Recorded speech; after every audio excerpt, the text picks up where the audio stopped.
Bismillah. Assalamualaikum warahmatullahi wabarakatuh. Alhamdulillahilladzi wahabana ni'aman mutanawwi'ah. Mathalan ni'matal hayah wa ni'matal aqidatas sahihah.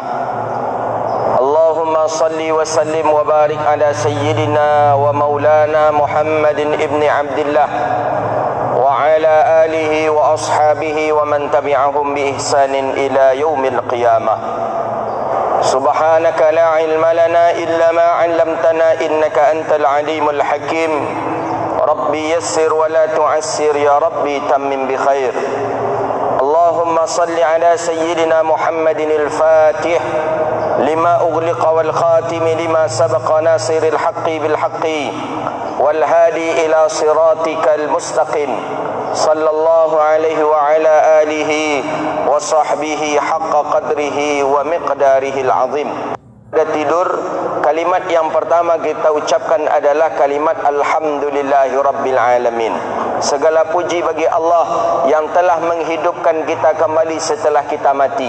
Ahyana ba'dama amatana wa ilaihin nusyur. Dan kepada Allah juga kita kembali. Tadi kita mati, mulai start tidur jam 10, ada yang tidur jam 11, ada tidur jam 9, kita posisi mati. Hatta sampai waktu Allah hidupkan. Ada orang yang Allah hidupkan jam 4, ada orang yang Allah hidupkan jam 3, ada orang yang Allah hidupkan jam 5, ada orang yang Allah hidupkan jam 6. Kalau jam 6 malunya jago lah. Ada orang yang Allah hidupkan nanti jam 7. Ada orang yang tidak Allah hidupkan lagi. Mulai dari start tidurnya itu tidur selama-lamanya dia. Untung kita Allah buka mata dalam keadaan sehat walafiat. Ini nikmat Allah yang besar bagi kita Bapak Ibu yang dirahmati Allah. Ada orang yang bangun tidur kaki tak bisa digerakkan sebelah lagi. Ada. Tak bisa digerakkan. Dia bangun, mata tercekak keduanya, mata terbuka kedua, tapi kaki sebelah tak bisa digerakkan.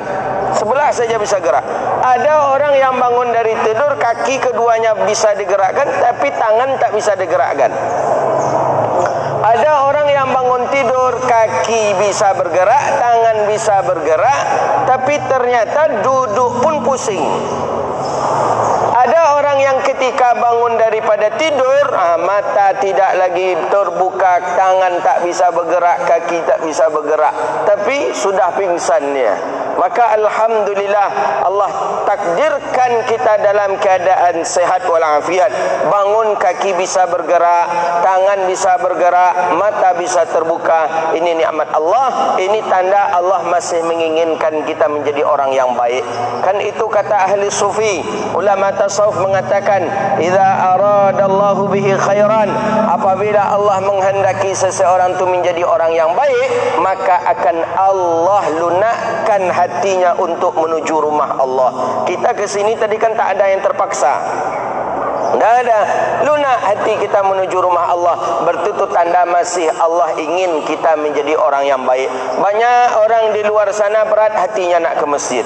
Ketika nak ke masjid ada-ada saja alasannya. Apalagi di saat subuh ni, sakit perut lah. Setiap subuh pula sakit perutnya. Itu pun menjelang orang qamat.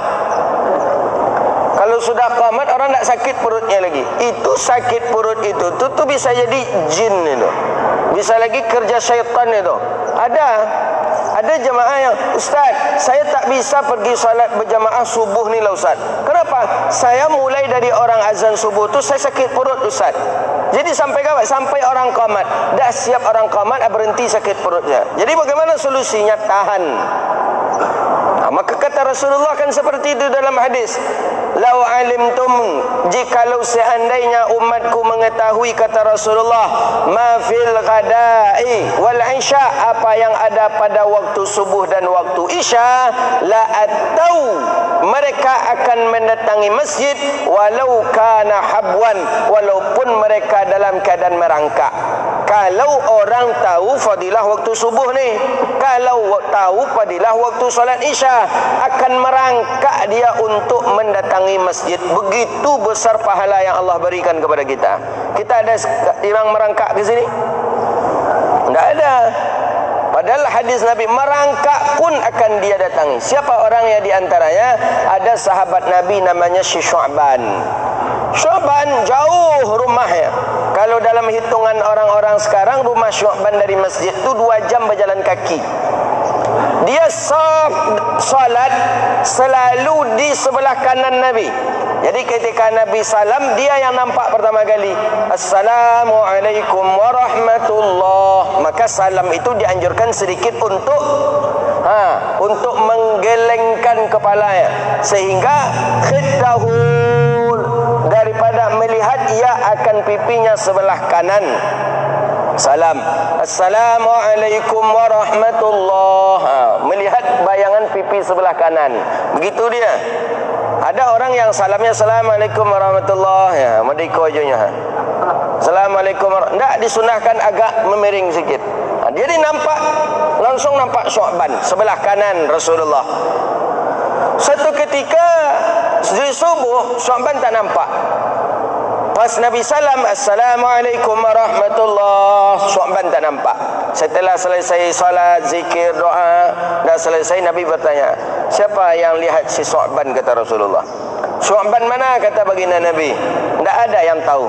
Kami tak tahu, tak dapat informasi tentang si Syu'ban ya Rasulullah. Kemudian Nabi tanya, di mana rumah si Syu'ban? Ini salah satu manfaat salat berjamaah. Kita mesti harus saling kenal. Rumahnya di mana? Sahabat tidak ada satu pun yang kenal di mana rumah si Syu'ban. Ada seorang jamaah yang di belakang, ya Rasulullah, saya tahu rumah Syu'ban. Engkau mau ke sana? Ya, kata Rasulullah. Dibawalah. Anggapan baginda Rasulullah, rumah si Syu'ban ini dekat. Anggapan Nabi, rumah Syu'ban dekat. Pergilah berjalan kaki, berjalan. Wa yariqal arik, sampai keluar keringat Rasulullah sallallahu alaihi wasallam. Saking lama berjalan, belum sampai-sampai. Dan nak tinggi pula matahari, belum juga sampai lagi di rumah Syu'ban. Ini sudah basah karena keringat. Baju Nabi sudah basah karena keringat, berjalan kaki mencari rumah si Syu'ban. Jumpalah dengan isteri Syu'ban. Assalamualaikum, waalaikumsalam. Ya Rasulullah, kata isteri Syu'ban. Iya. Syu'ban mana? Kata baginda Nabi. Kata sang isteri dalam keadaan langsung menangis, Syu'ban baru saja kami kuburkan ya Rasulullah. Huwa mutawaffa, dia wafat, kata Rasulullah. Iya ya Rasulullah. Kapan? Tadi setelah ia melaksanakan solat tahajud dan bersiap-siap untuk menuju masjid engkau ya Rasulullah. Sudah sembahyang tahajud Syu'ban, siap-siap nak pergi salat ke masjid Nabi. Begitu dia terus setiap hari dia lakukan. Tiba-tiba dia pusing dan meninggal dunia ya Rasulullah. Kata Nabi, apa yang diucapkan oleh Syu'ban terakhir yang engkau dengar? Di antara ucapan Syu'ban adalah jauhkan lagi, jauhkan lagi, jauhkan lagi. Itu kalimat yang ada di Syu'ban. 3 kalimatnya, salah satunya adalah jauhkan lagi. Jadi istrinya pun bingung, apa yang jauhkan itu? Ternyata kata Rasulullah, dia merasa masih dekat antara rumahnya dengan masjid dan dia ingin jauhkan lagi. Jauhkan lagi maksudnya agak jauh lagi, sehingga semakin jauh tentu semakin besar pahalanya. Kita siapa yang ada berjalan kaki 2 jam datang ke masjid Taqwa? Nah, kita pakai motor, pakai mobil, kita sudah cengeng ibadah hari ini. Kita manja ibadah. Padahal kadang jarak dari masjid ke rumah kadang 50 meter. Pakai motor juga itu. Jarak 100 meter pakai motor juga gitu. Kita dah cengeng. Kapan perlu mungkin kalau bisa, kalau ada alat yang kita berdiri saja langsung berhenti di shop, mungkin banyak orang membeli alat itu mungkin. Jadi langsung aja ditekan, langsung berjalan alat tadi. Langsung kita diantar ke shop itu. Mungkin itu yang akan kita beli. Maka ini nikmat yang luar biasa yang Allah berikan kepada kita. Allah takdirkan kita dalam keadaan sehat, dibangun di pagi hari, dan itu bisa pun menuju rumah Allah Subhanahu wa ta'ala. Jadi banyak sahabat-sahabat Rasulullah yang dia punya awaik, punya halangan dan rintangan, tapi halangan dan rintangan itu tidak menjadi asbab bagi dirinya untuk meninggalkan salat subuh secara berjamaah. Makanya dari 5 waktu salat yang Allah takdirkan untuk kita, inna salata kanat 'alal mu'minina kitaban mawquta, 5 subuh, zuhur, asar, maghrib, isya, yang paling besar pahalanya adalah subuh. Subuh besar pahala. Apa kata Rasulullah dalam hadis hasan? Man shalla isya'i fil jama'atin faka'annama qama nisful lail, wa man shalla subhi fil jama'ah faka'annama qama kullul lail. Siapa yang salat isya secara berjamaah, Allah beri pahala separuh salat malam. Jadi kalau jam malamnya jam 12, separuh malam tu dia salat sunat, sama bandingannya dengan salat isya berjamaah. Wa man shalla subhi fil jamaah, siapa yang salat subuh secara berjamaah, faka'annama qama kullul lail, maka dia sama melaksanakan salat sunat semalam suntuk. Siapa yang bisa salat sunat semalam suntuk? Start jam 12, berhenti dia jam 5. 5 lewat berapa sekarang? Subuh 5 lewat 3, 5 lewat 8. Siapa yang bisa salat seperti itu? Takkan bisa, takkan mampu kita. Kita aja salat tarawih 20, itu pun dipotong menjadi 8. Itu pun jadi ompek sekobek. Karena ingin cepat, ingin ringan kita. Salat subuh kita berjamaah sama mendapatkan pahala salat sunat semalam suntuk itu. Berapa pahalanya? Maka Nabi mengatakan, as-salatul asqalil munafiqi, salat yang paling berat bagi orang munafik itu 2 dia. Salat isya 1, salat subuh 1. Berat orang munafik mengerjakannya. Maka kalau kita agak berat rasanya salat isya, berat kita rasanya salat subuh, berarti ada goresan munafik di dalam dada kita. Itu tandanya. Berat rasanya. Nak salat isya mengantuk, nak salat isya kuat sekali godaan ujian. Berarti ada lukisan, ada ukiran munafik di dalam diri kita. Salat subuh berat, bangun salat subuh. Nak datang ke masjid berat, ada-ada saja. Masuk angin lah, nak terkentut sebentar lah, nak lah, nak apalah. Berarti tanda ada goresan munafik di dalam hati kita. Maka jangan tuduh orang munafik. Bisa saja kita munafik. Kan hari ini kan mudah kan. Oh, si Anu tu munafik tu Ustaz, hati-hati jangan berkawan dengan dia Ustaz. Kita pun coba tengok dulu diri kita, malas kita salat subuh, munafik berarti. Agak berat rasanya kita salat isya, berarti ada munafik berarti di dalam tubuh kita. Maka oleh karena itu tak bisa kita mengatakan orang munafik tunjuk gitu dia. Asalnya munafik ni apa tu? Salat isya malam tadi memang lain rasanya. Saking apa ya, tertidur saya jam 3 baru salat isya. Berarti ada goresan munafik. Berat. Maka tak sanggup orang-orang munafik untuk bangun subuh. Payah dia untuk bangun subuh. Datang ke masjid itu berat dia. Dan alhamdulillah ternyata penyakit munafik itu Allah hilangkan daripada kita. Buktinya kita bisa datang subuh ke masjid, bisa duduk di masjid. Itu satu nikmat yang Allah berikan kepada kita. Banyak daripada keistimewaan waktu subuh yang Allah berikan kepada kita. Allah bukakan pintu rezeki di waktu subuh. Allah berikan perlindungan kepada kita di waktu subuh. Nabi mengatakan dalam riwayat hadis, man ata masjidan fi zulmin, siapa yang mendatangi masjid di waktu zulm. Waktu zulm ini waktu gelap, maka dia dijamin oleh Allah. Apa yang dijamin oleh Allah? Allah jamin rezekinya, Allah cukupkan. Ketika dia meninggal dunia pun dijamin masuk surga. Dijamin rezeki, mati dijamin masuk surga. Siapa dia? Man ata masjidan fi waqti zulmin, orang yang mendatangi masjid di waktu gelap. Kapan gelap itu? Di waktu salat subuh.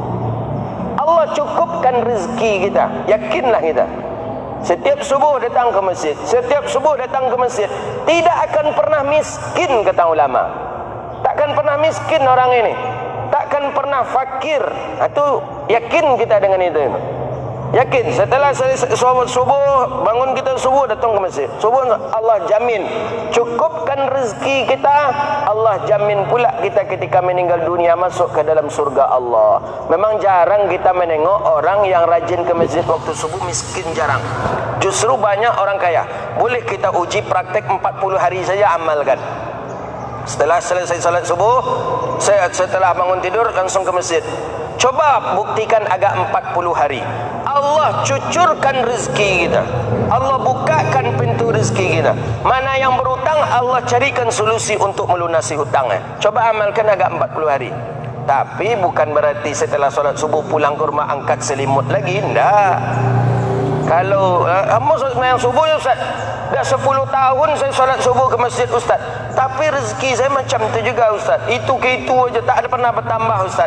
Ya bapak solat subuh, habis solat subuh ke mana Pak? Oh saya habis solat subuh ke rumah Ustaz. Mengapa Pak? Lolok lah Ustaz. Jam berapa jago bapak? Jam 10 baru jago. Kalau model itu sama je, indah ni. Ya bangun subuh tu start pula lah kita nak berkedai, jualan, buka kedai kita. Nak menulis, tulis. Nak beladang, pergi ke ladang. Nak mencarikan, pergi carikan. Allah cucurkan rahmat Allah untuk kita. Yakin kita. Yang memberi pemahaman ini langsung baginda Nabi. Sadiqal wa'dil amin. Orang yang selalu memenuhi janjinya. Orang yang selalu berbicara dalam keadaan jujur. Orang yang selalu disebut-sebut namanya. Itu yang menunjuk ajari ke kita. Kenapa kita tidak percaya? Nah, maka oleh karena itu bukti konkret sajalah di dalam riwayat hadis, ketika salah seorang sahabat Nabi namanya Abu Dujanah. Masih ingat kita kisah Abu Dujanah? Abu Dujanah ni orang fakir, orang miskin. Abu Dujanah ni makan payah. Kadang pernah makan 2 hari tak makan, kadang 3 hari tak makan. Abu Dujanah ini, Abu Dujanah ni dia ini bertetangga dengan seseorang yang memiliki kurma condong ke arah rumahnya. Jadi Abu Dujanah ni tak pernah berdoa, tak pernah berzikir setelah selesai solat subuh. Setelah salam, Assalamualaikum warahmatullahi, Assalamualaikum warahmatullahi. Nabi setelah selesai salam, tanpa pakai zikir, tanpa pakai doa, Abu Dujanah langsung pulang. Langsung pulang. Assalamualaikum warahmatullahi, Assalamualaikum warahmatullahi, langsung pulang. Dibiarkan oleh Rasulullah. Pertama, kedua, dibiarkan. Tak pakai salam, tak pakai doa, tak pakai zikir, langsung saja keluar. Jadi kalau ada orang yang solat ke masjid nak pakai zikir, nak pakai doa, itu imbu aja lah Pak tu, Pak Abu namanya. Abu siapa? Abu Dujanah, sahabat Nabi di Madinah dulu. Kali yang ketiga Nabi marah Rasulullah. Nabi panggil, "Hei Abu Dujanah," kata Rasulullah. Ini setelah selesai salam ini, Nabi salam, "Assalamualaikum warahmatullahi, Assalamualaikum warahmatullahi." Nampak Abu Dujanah keluar lagi. Ini kemarin dah dibiarkan saja oleh Rasulullah nih. Sekali, 2 kali dibiarkan oleh Rasulullah. Kali yang ketiga Nabi marah. "Hei Abu Dujanah," kata Rasulullah, "wa ma hajataka lillah." Engkau tak punya hajat kepada Allah. Engkau tak butuh Allah. Kenapa engkau langsung pulang? Mestinya engkau berzikir dulu, engkau berdoa dulu, baru engkau pulang. Kenapa engkau pulang? Marah Nabi. Semua orang memandang ke Abu Dujanah. Nabi marah. Orang-orang semuanya melihat ke Abu Dujanah. Abu Dujanah malu, Abu Dujanah menangis. Di dekat pintu nak keluar lagi Abu Dujanah menangis. Kuat tangisan Abu Dujanah karena Rasulullah yang marah. Marah Rasulullah, kalau tidak cepat mencari ridha Rasulullah, Allah akan menurunkan azab, Allah akan menurunkan bala. Bahaya kalau dapat marah Rasulullah. Abu Dujanah menangis. Kata Abu Dujanah, "Wa ma hajati lillah." Bukan aku tak punya hajat kepada Allah ya Rasulullah. Aku butuh sekali dengan Allah. Aku punya hajat dengan Allah. Tapi ya Rasulullah, ana abdun fakirun. Saya ini orang miskin, saya ini orang fakir. Saya kalau terlambat pulang dari masjid ini, dan saya khawatir anak-anak saya terlebih dahulu bangun. Anak-anak saya kalau lebih dahulu bangun daripada saya balik dari masjid ini, anak saya akan mengambil kurma. Saya bertetangga dengan seorang ya Rasulullah yang punya pohon kurma yang condong ke arah rumahku. Ketika angin malam, kurma jatuh ke halaman rumahku. Ketika ada goyangan sedikit, kurma akan jatuh ke halaman rumahku. Anak-anakku kalau aku lebih dahulu mereka bangun, mereka akan mengumpulkan dan mereka makan. Maka aku cepat-cepat pulang ya Rasulullah. Aku kumpulkan kurmanya tetangga tadi dan aku antar kembali ke rumahnya sebelum anak-anakku melihatnya ya Rasulullah. Pernah ya Rasulullah, kata Abu Dujanah, menangis Abu Dujanah, 3 hari kami tak makan ya Rasulullah. Pas anak-anakku lebih dahulu bangun daripada aku balik dari masjid ini ya Rasulullah, anak-anakku sudah memakan buah kurma itu, sudah masuk ke dalam mulutnya. Pas aku nampak, aku perintahkan anakku untuk mengeluarkannya kembali. Keluarkan nak, keluarkan nak. Apakah engkau rela ayah engkau dibakar oleh api neraka gara-gara ini? Kemudian anak-anakku mengeluarkan kurma itu dari mulutnya dalam keadaan menangis ya Rasulullah. Anak berlima, kelima-lima ya makan. Keluarkan, kata Abu Dujanah. Keluarkan nak, kata Abu Dujanah. Maukah engkau ayah nanti dibakar oleh api neraka? Keluarkan nak. Anak terpaksa mengeluarkan kurma yang sudah berada di dalam mulutnya. Dan padahal ketika itu kami sudah 3 hari tidak makan ya Rasulullah. Sahabat menangis, Nabi pun ikut menangis mendengarkan cerita Abu Dujanah. Semua menangis. Rasulullah merasa bersalah karena tadi telah memarahi Abu Dujanah. Kata Rasulullah, kalau begitu pergilah engkau pulang secepatnya. Kata Nabi sallallahu alaihi wasallam kepada Umar ibn al-Khattab, Umar, kata Rasulullah, beli kurma tetangga Abu Dujanah itu dengan 10 pohon kurmaku di surga, kata Rasulullah. Berikanlah kurma itu kepada Abu Dujanah. Kata Rasulullah SAW, baik Rasulullah. Berangkatlah Umar. Umar berangkat, sampailah di rumah Abu Dujanah. Kata Umar kepada pemilik kurma tetangga Abu Dujanah tadi, Fulan, ya. Hai Umar, iya. Engkau yang punya pohon kurma ini? Iya Umar. Dia batangnya di rumah dia, buahnya ini jatuhnya ke rumah Abu Dujanah. Engkau yang punya ini? Ya Umar. Ada apa? Nabi berpesan, kata Umar, Nabi nak membeli pohon kurma engkau ini dengan 10 pohon kurma di surga. Engkau berikan ini kepada Abu Dujanah, engkau dapat 10 pohon kurma di surga. Kata Rasulullah, Nabi berpesan seperti itu. Yang punya ni si munafik. Apa kata munafik? Wa mashtari li Muhammadir Rasulillah. Aku tak ingin berjual beli dengan Muhammad. Orang munafik, munafik tu hitungannya kali-kalinya piti masuk aja PM. Duit masuk, piti masuk. Wa ma hajataka lillah. Aku tidak ada hajat kepada Nabi Muhammad. Aku tak ingin berjual beli dengan Nabi Muhammad. Kalau memang Nabi Muhammad ingin membeli itu, mana uangnya? Uang yang diminta ya. Jadi dia ni tak percaya entah ada surga tu entah indak ke ni.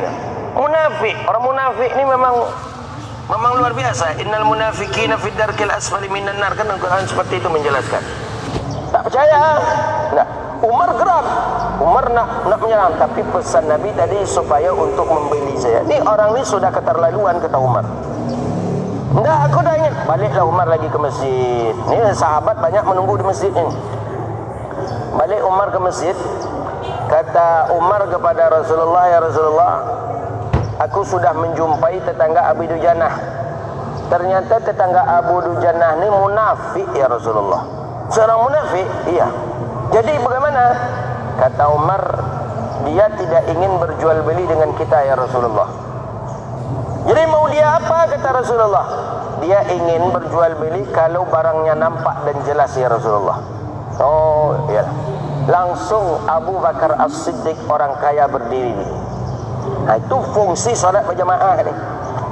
Langsung Abu Bakar As-Siddiq berdiri, orang kaya. Kata Abu Bakar As-Siddiq, biar aku yang menyelesaikannya ya Rasulullah. Nabi punya sahabat-sahabat seperti ini. Abu Bakar langsung berdiri, biarlah aku menyelesaikannya ya Rasulullah. Gitu. Jadi Nabi punya sahabat yang seperti ini, maka Islam jaya. Di kita kalau ada Umar mengadu mode itu, siapa nak tolak togak kira-kira? Pasti di kita tengok menengoknya, tengok Syanu togak nak anda ni. Nyo nak togak lah, jen togak pula lainnya. Awak aja 10 hektar sawitnya katanya, nyo 50 hektar kata dia. Abu Bakar tak fikir panjang. Abu Bakar langsung berdiri, aku menyelesaikannya ya Rasulullah. Iya, berangkat Abu Bakar. Berangkat Abu Bakar, kata Abu Bakar, hei fulan, kata Abu Bakar, engkau yang punya pohon kurma ni? Iya. Ada apa ya Abu Bakar? Kata Abu Bakar, aku beli 1 pohon kurma engkau ini dengan 10 pohon kurmaku yang ada di daerah Buhaira. Abu Bakar ni punya kebun kurma dekat dengan masjid Nabi, dan di sana tu ada kata salah Buhaira namanya. Ada sungai bagus dan kualitasnya bagus. Jadi kurma Abu Bakar tu terkenal bagus. Tak fikir panjangnya, ayolah 10 pohon kurma Abi Hurairah di kebun ambil, berikan itu kepada Abu Dujanah. Okey, kata si munafik ini. Baik Abu Bakar, nanti engkau berikan ini saja kepada Abu Dujanah. Yalah, ambillah. Senang hati dia. Jadi kata dia ke istrinya, dek, kita bertambah kebun kita, bertambah pohon kurma kita, dek. Apa pula bertambah bang? Iya, kemarin kita cuman punya 1, sekarang kita punya 11. Mana 11? 10 pohon kurma Abu Bakar di kebunnya, 1 di depan rumah kita. Nah, kita kan sudah agak tukar dengan Abu Bakar. Dah tukar dengan Abu Bakar. Mana mungkin Abu Dujanah itu akan bisa mengambil buahnya? Kita pasang goni nanti di atasnya. Memang munafik. Dipasangnya goni di atasnya. Jadi kalau hujan, kalau angin kencang, buah tadi tak jadi jatuh ke halaman Abu Dujanah, tapi jatuhnya ke dalam goni. Goni telah diambilnya. Jadi Abu Dujanah justru tak dapat lagi, tak dapat apa-apa. Memang munafik licik. Munafik ni licik sekali. Maka hati-hati kita dengan orang-orang munafik.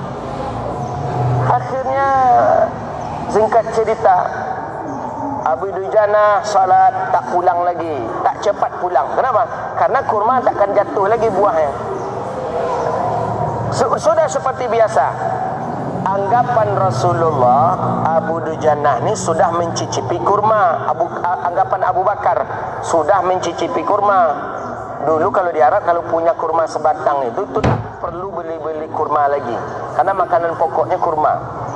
Karena kurma ni banyak buahnya. Kalau 1 tu cukup untuk setiap hari, itu saya yang konsumsi cukup. Awak kalau beli pula lah sawit itu, mungkin tak boleh boreh awak lah. Takkan pernah miskin, tidak akan pernah kelaparan orang itu kalau boleh sawit itu dimakan. Ini orang-orang Arab, kurma itu makanan pokok. Itu ketika ada yang melaporkan ke Rasulullah, ya Rasulullah, Abu Dujanah belum pernah memakan kurma daripada tetangganya munafik itu. Kenapa, kata baginda Nabi?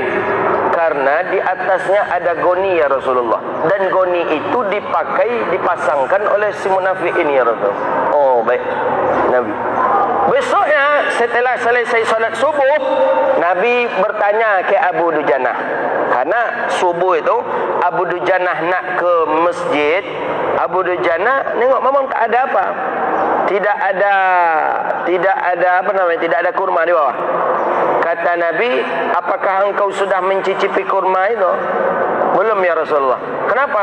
Kurma itu tidak ada jatuh lagi ya Rasulullah, dan kurma itu pun sudah dipasang goni di atasnya ya Rasulullah. Oh, yalah.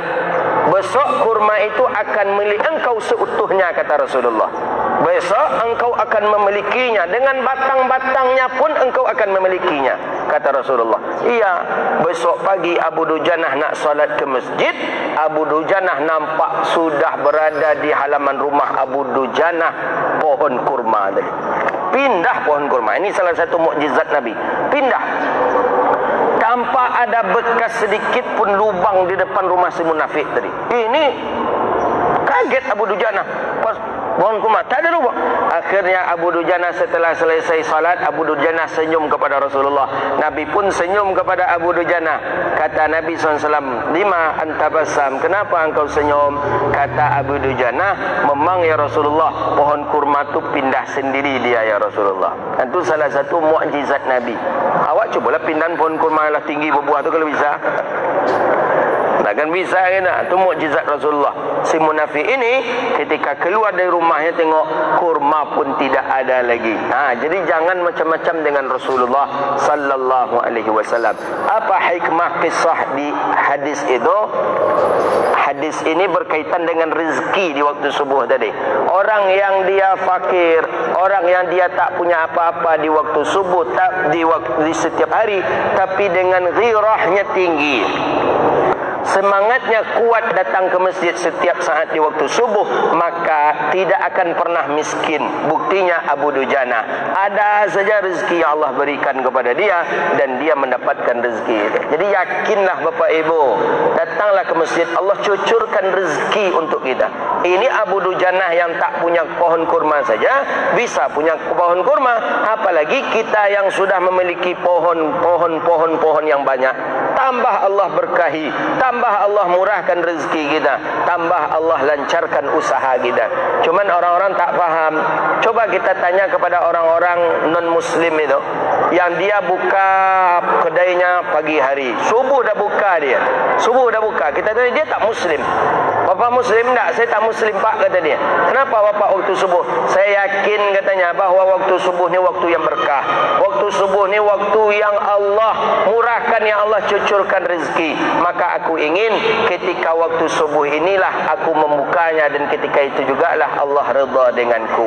Tengok orang-orang muslim, subuhnya masih berkaruh juga, dek lolok oleh. Subuh dia sibuk juga dengan mimpinya lagi. Subuh tidak dibuka kedainya. Sampai pelanggan pun baru datang ke situ tu membangunkan, barulah dia bangun. Jadi oleh karena itu Bapak Ibu yang dirahmati Allah, Allah takdirkan kita bisa bangun di subuh hari, Allah takdirkan kita bisa datang ke masjid di subuh hari. Itu suatu nikmat yang luar biasa. Bermohonlah kepada Allah, mudah-mudahan nikmat yang seperti ini Allah istiqamahkan sampai kita meninggal dunia. Amin ya rabbal alamin. Kita datang ke masjid subuh. Di dalam hadis tadi sudah disebutkan Allah jamin rezeki, kalau meninggal dunia Allah jamin kita masuk surga. Bukan itu saja, dengan melaksanakan salat subuh berjamaah, setelah itu istighfar, baca ayat kursi, membaca la ilaha illallah wa la syarikalah, Allahumma ajirna minan nar, semua itu adalah nanti akan kita ambil fadilah pahalanya ketika kita meninggal dunia. Jadi kalau kita bolehlah memikirkan dengan usia kita yang begitu singkat di dunia ini. Singkat Pak. Usia umatku antara 60 dan 70, antara 60 dengan 70. 60 dengan 70 itu singkat Pak.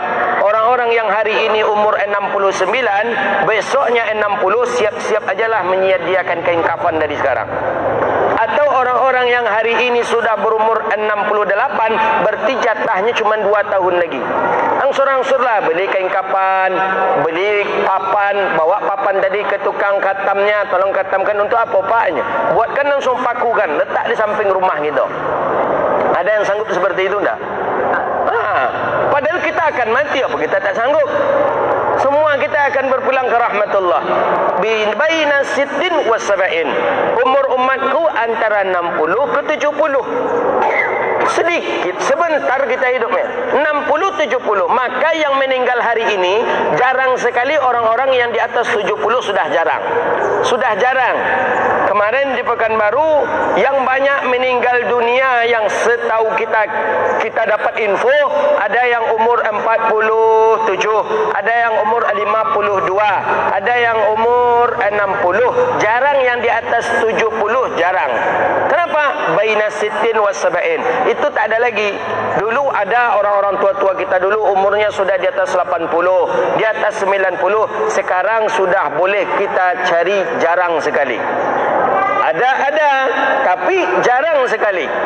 Bukti di masjid ini sajalah. Yang umur 80 mungkin ada, tapi tak banyak. Ya, adanya mana antara 60 dengan 70. Sedikit saja. Kalau 60 70, jangan bermain-main juga lagi. Ini ada pula datuk ni umurnya dah 65 tapi hobi juga duduk di kafe lagi. Hobi juga main batu domino lagi. Hobi juga main-main. Kadang yang membuat malu tu pakai peci haji pula dia tu. Dia pakai peci haji, duduk di kedai main batu domino. Atu haji tadi. Jadi kata dia, umur boleh tua tapi selera harus muda, kata dia. Tak tentu dia datuk ke dia hanyang ada malaikat maut dah. Usia boleh tua tapi selera masih muda, katanya. Jadi kalau muda itu sampai bila? Sampai kapan?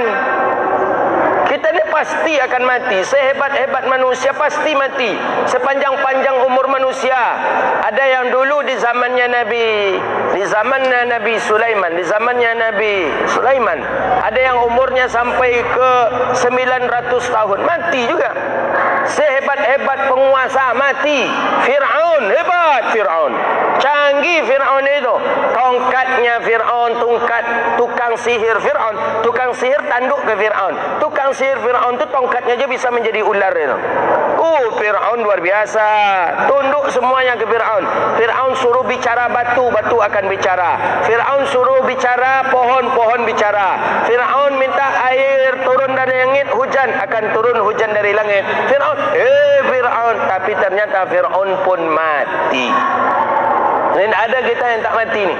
Makanya yang usia-usia 60 nak masuk 70 tu bingung juga kita menengok dia berdoa, Allahumma tawil umurana itu. Ya Allah, panjangkanlah usiaku ya Allah. Nyalah berumur 60, antara 60 je 70. Panjangkanlah usiaku ya Allah, tambahlah usiaku ya Allah. Malaikat yang bingung, ikut pak kau ni berapa umurnya kau, kata malaikat. Bukan tak boleh berdoa seperti itu, boleh, tak apa-apa. Kita berdoa saja kepada Allah, Allahumma barik fi umri. Ya Allah, berkahilah umurku ya Allah. Berkahilah umurku ya Allah. Berkahi bisa datang ke masjid setiap 5 waktu. Berkahi bisa duduk di majlis ilmu. Berkahi bisa duduk di majlis zikir. Berkahi bisa menyantuni anak yatim. Berkahi bisa membantu fakir miskin. Berkahi bisa membantu orang-orang yang putus sekolah. Itu berkah. Jadi bisa jadi minta panjang umur dengan keberkahan yang Allah berikan kepada kita. Nantilah lihat. Jadi oleh karena itu, persiapkanlah diri kita untuk menghadap Allah dengan banyak-banyak beramal beribadah kepada Allah Subhanahu wa taala. Rabbana atina fid dunya hasanah wa fil akhirati hasanah wa qina adzabannar. Allahumma faqihna fid din wa 'allimna at-ta'wil wahdina ila siratikal mustaqim. Allahumma barik lana fi auladina wa dhurriyyatina waghfirhum wa la tadurruhum وفقنا وفقهم لطاعتك وارزقنا برهم برحمتك يا ارحم الراحمين. اللهم اعز الاسلام والمسلمين. اللهم انصر الاخوان المسلمين المستضعفين في كل مكان يا رب العالمين. ربنا هب لنا من لدنك رحمة وهيئ لنا من امرنا رشدا. ربنا آتنا في الدنيا حسنة وفي الآخرة حسنة وقنا عذاب النار. وصلى الله على سيدنا ومولانا محمد وعلى آله وصحبه أجمعين. سبحان ربك رب العزة عما يصفون والسلام على المرسلين والحمد لله رب العالمين.